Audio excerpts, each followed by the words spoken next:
February 14th, 1929, St. Valentine's Day, began like most other winter mornings in Chicago. Gray skies and stinging cold. A light snowfall powdered the city sidewalks. At 2122 North Clark Street, in a quiet residential neighborhood in Lincoln Park, 7 men had gathered in a warehouse garage.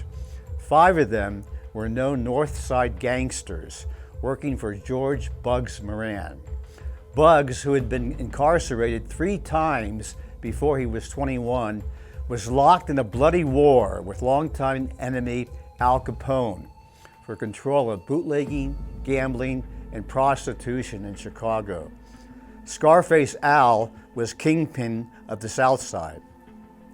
Inside the garage, talking business, were Moran's men.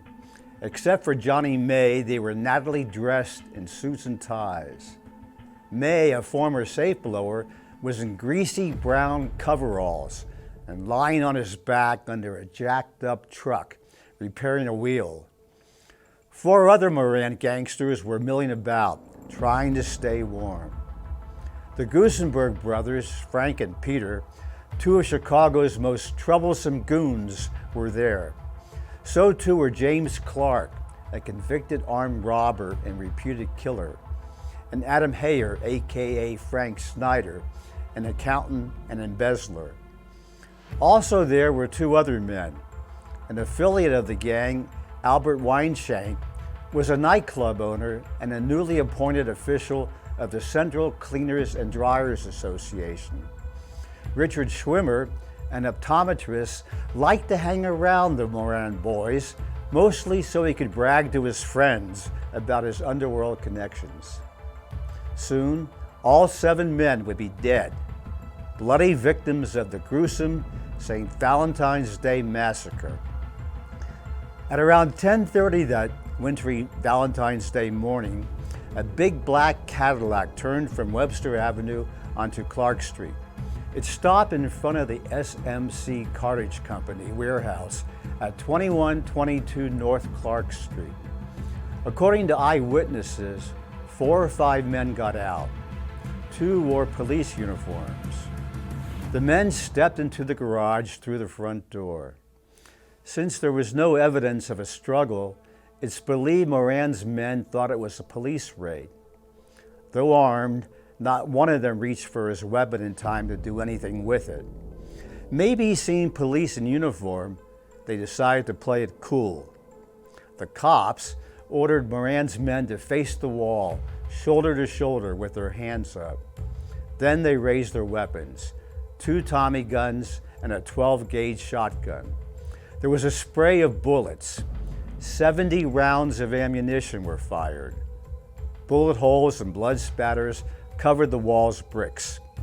The 7 men fell. Some died instantly. Some gasped briefly for air. It was the most horrific shooting in mob history. Out on Clark Street, a few neighbors heard popping noises and peered out their windows in time to see men leaving the garage and getting into the Cadillac. It looked as if 2 cops were leading 2 or 3 other men, possibly at gunpoint. The automobile sped away, zigzagging to avoid a trolley.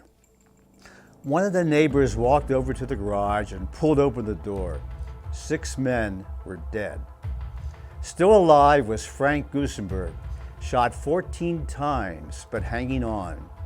He was taken to a hospital where a police sergeant asked who shot him. "No one shot me," he said, and then the notorious gangster died.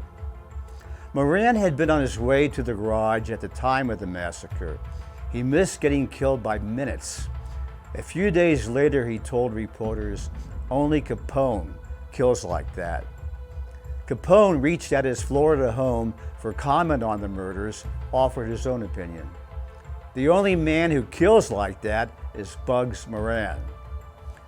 The Chicago police were never able to identify the perpetrators. No one was ever prosecuted, though Capone was widely suspected. The only witness to the shooting was a German shepherd named Highball. Poor Highball was never the same after the massacre.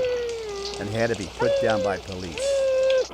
Meanwhile, news of the St. Valentine's Day Massacre made headlines across the country.